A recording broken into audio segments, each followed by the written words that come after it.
వాళ్ళు సహకారంగా అంటే వాళ్ళ ఆదర్శము వాళ్ళ వల్ల నేను తెలుగుదేశం పార్టీలో 7 సంవత్సరాలు నేను చక్కగా పనిచేసినాను. అప్పుడు కూడా ప్రజా సమస్యలను నాయకుల దృష్టికి, మంత్రుల దృష్టికి, ఎమ్మెల్యేల దృష్టికి, అధికారుల దృష్టికి తీసుకుపోయి నా చేతనే సన్న సన్న పనులు కూడా నేను చేయించడం జరిగింది. కొన్ని నెరవేరినాయి, కొన్ని నెరవేరవచ్చు. ఎందుకంటే నేను పెద్ద ఈ పదవులు ఉన్న నాయకుని కాదు, నేను పార్టీ నాయకుడిని. కాబట్టి పార్టీలో ఉన్నందుకు మనం నిజాయితీగా పనిచేయాలా, ప్రజలు మన దగ్గరకు వచ్చినప్పుడు వాళ్ళను సంతోషంగా పంపాలనేటువంటి ఉద్దేశంతో నేను తిరిగి చేసేటువంటి ఈ యొక్క రాజకీయ సేవ. అందువల్ల తెలుగుదేశంలో వాళ్ళ ఆదేశం అయితే తర్వాత నేను 1988 సంవత్సరంలో నాకు చిన్నప్పటి నుంచి ఆటలు, క్రీడలు, ఇవి యోగాలు ఇవన్నీ నాకు బాగా ఉత్సాహం, అలవాటు బాగా చేసి చేయించేవాడిని. కాబట్టి ఆ మెరిట్లో నాకు ఈ కడప జిల్లా పొద్దుటూరులో పీఈటీ ట్రైనింగ్ లో నాకు సీట్ వచ్చేసింది. ట్రైనింగ్ నేను బాగా 7th క్లాస్లో ఒక భాగం, 1st క్లాస్ ఒక భాగంలో నేను పాస్ అయినాను. కాకుంటే ఏంటంటే చదువుకున్న వాళ్ళెల్లా ఉద్యోగాలు రావు అనేది మన అందరికీ తెలుసు. కాకుంటే ఇది పీఈటీ ట్రైనింగ్ అనేది ప్రైవేట్ రంగంలో అంత ఆదరణ లేదు కాబట్టి గవర్నమెంట్ కూడా రాలేదు ఉద్యోగం.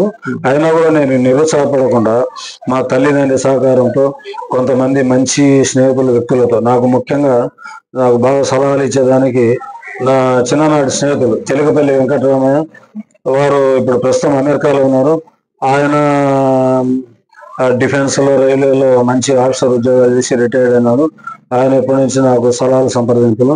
అట్లనే నా చిన్ననాటి స్నేహితుడు ఈ ఊరికి చెంది హైదరాబాద్ లో సెటిల్ అయి ఆయన హైకోర్టులలో, జిల్లా కోర్టులలో, సుప్రీం కోర్టులలో ఆయన ఇవన్నీ కూడా ఈ కేసులు స్వీకరించి ఆయన న్యాయ సేవ చేసేటువంటి నాకు మంచి మిత్రుడు చెన్ను వెంకటేశ్వర ప్రసాదరావు. ఈ ఊరైతే అక్కడనే ఉంటాడు.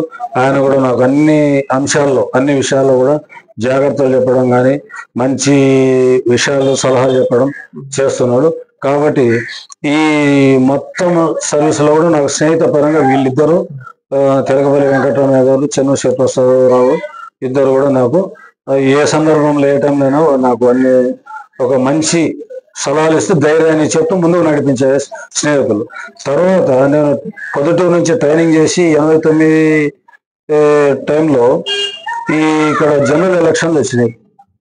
వచ్చినప్పుడు నేను ఇంటికి వచ్చేసినాను. నేను ఇంటికి వచ్చింది తెలుసుకొని ఖమ్మం నుంచి, ఖమ్మం ఆర్యవైశ్య ప్రముఖులు బాదం రాములు గారు, వారి ఎమ్మడి ఉండేటువంటి బిజ్జాల సుబ్బారావు గారు, వారి ఎమ్మడి ఉండేటువంటి రిటైర్డ్ ప్రిన్సిపాల్ ఇమ్మడి శ్రీరాములు గారు, ఆ పెద్దలంతా జీపేసుకొని ఒక రోజు వచ్చి మా తల్లిదండ్రులు చెప్పి, మీ అబ్బాయి బీజేపీలోకి రావాలి, సేవ చేయాలి అంటే, మా చిన్న పేద కుటుంబం మాది, మళ్ళీ ఈయన ఇక్కడ మీ ఎమ్మడి తిరిగితే మళ్ళీ ఎట్లా కుటుంబం జరగాల అని మా తండ్రి కూడా చెప్పి, మా తండ్రి టీచరే కానీ కొద్దిపాటి జీతము, అప్పుడు ధర ఇంత జీతాలు కూడా లేవు. అయినా కూడా మా తల్లిదండ్రులు ఒప్పుకొని, సరే మీరు మా అబ్బాయి ఇబ్బందులు లేకుండా చూసుకొని ఈ కార్యక్రమాలు తిప్పుకోండి, మా వాడు చేతనైన వరకు తిరిగి ఏదైనా ఈ మంచి పనులు కూడా చేస్తాడు అని చెప్పి, ఆ సందర్భంలోనే బాదారాములు గారు నాకు క్రియాశీలక సభ్యునిగా 1989లో నన్ను చేర్చుకోవడం జరిగింది.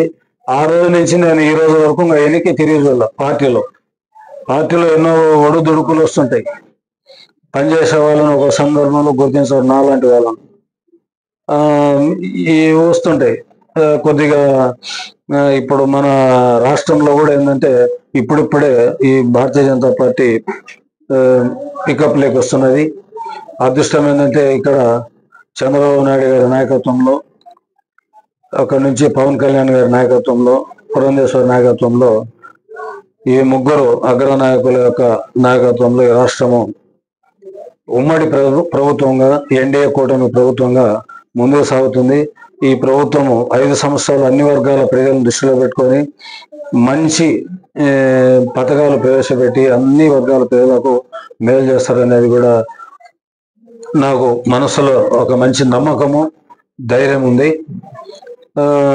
ఈ పార్టీ విషయంలో నాకు బీజేపీలో రాష్ట్ర నాయకుల వరకు నన్ను గుర్తించిన వాళ్ళు ఉన్నారు, మద్దతు ఇచ్చిన వాళ్ళు ఉన్నారు. సరే, ఇంకా మనము పాజిటివ్ మాటలే చెప్పాలా, నెగటివ్ మాటలు సమావేశాల్లో చెప్పాను. ప్రస్తుత రాజకీయాలను పరిశీలించినట్లయితే మరి కేంద్ర ప్రభుత్వం నరేంద్ర మోడీ గారి నాయకత్వంలో మూడవసారి బీజేపీ అధికారంలోకి రావడం జరిగింది. మరి ఎన్నో ప్రతిష్టాత్మకమైనటువంటి బిల్లులను పార్లమెంట్ లో ప్రవేశపెట్టి సంచలనమైనటువంటి డిమానిటైజేషన్, ఆర్టికల్ 370 వంటి అంశాల మీద భారతీయ జనతా పార్టీ గొప్ప గొప్ప పనులకు, డేరింగ్ అండ్ డాషింగ్ నిర్ణయాలకు, తిరుగులేని నిర్ణయాలు, మరి ఎన్నో మంచి కార్యక్రమాలకు శ్రీకారం చుట్టింది. దానిలో భాగంగా ఈ మధ్య కేంద్ర ప్రభుత్వం జమిలీ ఎన్నికలకు మాజీ రాష్ట్రపతి రామ్నాథ్ కోవింద్ గారి నేతృత్వంలో కమిటీని వేసింది. ఈ కమిటీ కూడా జమిలీ ఎన్నికలకు అనుకూలంగా తీర్పు ఇవ్వడం జరిగింది. ఇది లోక్సభలో కూడా సభానాయకుడు గౌరవనీయులు ప్రధానమంత్రి నరేంద్ర మోడీ గారు దీన్ని పాస్ చేయించాలని ఇదైంది. తర్వాత 2027లో గాని జమిలీ ఎన్నికలు వస్తే గోపాలుని వెంకట రమణారావు అనే నేను అని మీరు పార్లమెంట్ లో అనబోతారా? నేను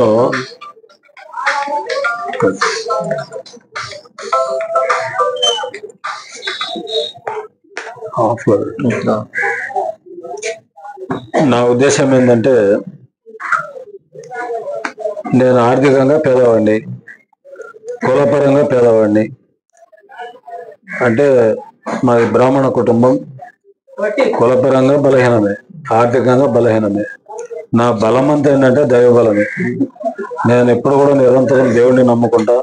నా మంచి స్నేహితులను, నాకు మద్దతు ఇచ్చే మంచి నాయకులను నేను గౌరవిస్తూ నిరంతరము నా యొక్క పార్టీ తరఫున, బీజేపీ తరఫున నేను ఏదో ఒక సామాజిక సేవా కార్యక్రమాలు కానీ, ప్రజల యొక్క పనులకు సంబంధించిన అంశాలు కానీ ఏవైనా సరే ఆ ప్రభుత్వ కార్యాలయాలకు పోవడం, అధికారులకు మనవి చేయడం, ఈ తీసుకొచ్చిన పని ఇది రీజనబుల్ కాదా, ఇది చేసే అవకాశం ఉంటే చేయండి సార్ అని అధికారులకు మనవి చేయడం, నేను ఆ విధంగా చేసుకుంటూ పోతున్నా. అయితే ఇప్పుడు నువ్వు చెప్పినట్టు నేను పార్లమెంటులో ప్రమాణ స్వీకారం అనేది అది నాకు ఇప్పుడు కల్లో కూడా రాని అంశము. నా స్థాయి మామూలు ఏంటంటే, నాకు ఏదో బీజేపీ పెద్దలు నాకు అసెంబ్లీ కన్వీనర్ ఇచ్చిండ్రు. తర్వాత ఈ బీజేపీ రాష్ట్ర కిసాన్ మోర్చా అధ్యక్షులు ఫణిభూషణ్ రెడ్డి గారు నాకు ఈ ఇరిగేషన్ సెల్ బీజేపీ విభాగంలో సహ కన్వీనర్గా ఇచ్చినందుకు ఫణిభూషణ్ రెడ్డి గారికి హృదయపూర్వక నమస్కారం, ధన్యవాదాలు. అయితే నాకు ఇచ్చిన పనులు ఏవైనా సరే నేను పని చేసేటప్పుడే అనుకుంటా, ఈ పని నాకు అవుతుందా కాదా, కానప్పుడు ఏ పెద్దల సహకారం తీసుకోవాలా, ఏ స్నేహితుల సహకారం తీసుకోవాలా, ఈ పనిని పట్టుకుంటే దీని యొక్క పరిస్థితులు ఏంటి అని ముందే నేను ఆలోచన చేసుకుంటా. ఏ పని చిన్నదైనా పెద్దదైనా నేను ఆలోచన చేయండి, ఎక్కడికి కదలను. ఆ పనిని క్షుణ్ణంగా అర్థం చేసుకొని తర్వాత నేను ముందుకు పోతూ ఉంటా. అయితే పార్టీ పెద్దలు నాకు ఏదైనా ఏ పదవులు ఇచ్చినా నేను చేసేదానికి నాకు వెంకటేశ్వర స్వామి ఆరోగ్యాన్ని ఇచ్చిండు, మానసిక బలాన్ని ఇచ్చిండు, శక్తిని ఇచ్చిండు. కాబట్టి ఇప్పుడైనా ఏ స్థాయిలో ఏదైనా పదవులు ఇస్తే నాకు చేతనైన వరకు నేను ఈ పార్టీ తరఫున సేవలు చేసేదానికి ఎల్లప్పుడూ నేను సిద్ధంగా ఉంటాను. ఏ పదవులు రాజకీయ ఎన్నికల్లో నిలబడాలంటే ఈ రోజుల్లో ₹1,00,00,000 డబ్బు కావాలా, నాకు కోట్లు కాదు కదా, వేసుకునే కోటు కూడా ఒకటి పాత కోటు కూడా లేదు. కాబట్టి నేను ఆ స్థాయిలో లేను. కాబట్టి నా శక్తిని, అంటే నా యొక్క పార్టీ సేవా కార్యక్రమాల్ని, ప్రజాసేవా కార్యక్రమాల్ని పెద్దలు ఎవరైనా గుర్తించి ఏదైనా ఎన్నికల్లో పోటీ చేసేదైనా వాళ్ళు అన్ని విధాల మద్దతు ఇస్తే నేను దేనికైనా సిద్ధంగానే ఉంటా, చేస్తాను, ఇబ్బంది ఏం లేదు. ఎందుకంటే ఆ సరస్వతి అమ్మవారి పుణ్యమని 4 మాటలు ఏదో మనం మాట్లాడగలను, చేయగలము. అందరి సహకారంతో నేను నిరంతరం కూడా ప్రశాంతంగా నా కార్యక్రమాలు నేను చేసుకుంటాను. ఎక్కడ ఎవరిని నేను దూషించడం అని కానీ, విమర్శించడం అని కానీ నాకు అది చాలా తక్కువ ఉంటుంది. కానీ ఎవరికైనా నాకు చాలా తక్కువ ఉంటుంది.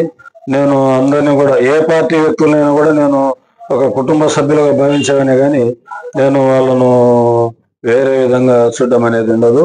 కాబట్టి నాకు పార్టీలో బీజేపీలో ఇప్పుడు సభ్యత్వ నమోదు కార్యక్రమాలు జరుగుతున్నాయి. నాకు ఈ 2 నెలల నుంచి ఆరోగ్యం సరిగా లేక నేను హైదరాబాద్ అక్కడిక్కడ ఆరోగ్యాలు చూపించుకోవడం చేయడంలో కూడా కొంత వెనుకబడినది వాస్తవమే. కానీ అది కూడా నేను భర్తీ చేసుకుంటాను. నేను గతంలో సభ్యత్వాలు బాగా చేసిన సందర్భాలు ఉన్నాయి.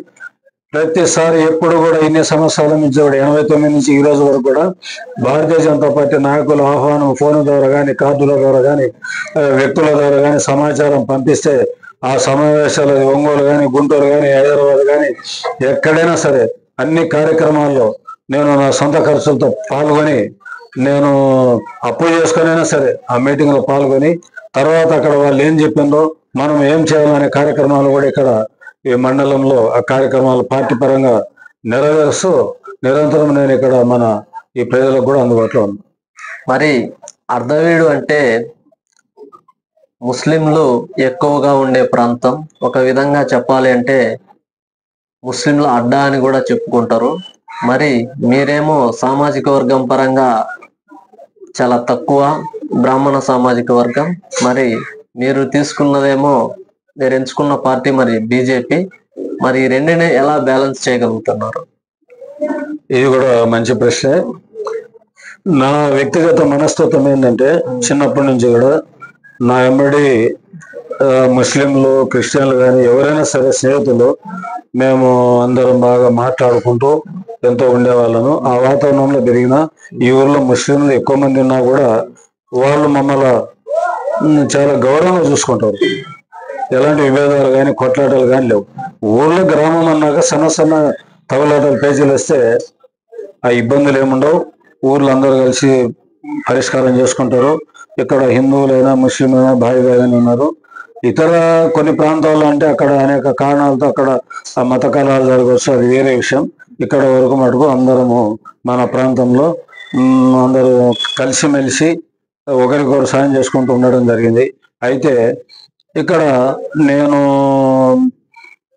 ప్రకాశం జిల్లా బీజేపీ అధ్యక్షులు శ్రీరామ శర్మ గారు పనిచేస్తున్న సమయంలో వారు ఒకసారి నాకు ఇంటికి ఫోన్ చేసి అర్ధవీడు మండల కేంద్రంలో మీరు ఒక బీజేపీ సమావేశం పెట్టాలి, ఇక్కడ నూతన సభ్యత్వాలు వీటి గురించి మాట్లాడాలి, ఇంకా అనేక అంశాలు ఉన్నాయి, కాబట్టి మీరు చేతనైతే ఒక 10 మందిని పోగు చేసి బస్ స్టాండ్లోనో మీ ఇంటి దగ్గరలోనో ఒక చిన్న సమావేశం పెట్టండి, మేము వస్తున్నామని చెప్పేసింది.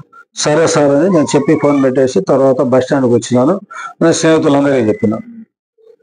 నాకు మొదటి నుంచి కూడా ఇక్కడ ముస్లింలైనా ఎవరైనా కూడా అందరూ ఇక్కడ ఈ మన ప్రాంతం అంతా ఎక్కువ మంది ఈ గిద్దలూరు అసెంబ్లీ నియోజకవర్గమే ఎక్కువ మంది ఈ సైన్యంలో ఉన్నటువంటి వారు ఎక్కువ, ఈ సైనిక బలం ఎక్కువ.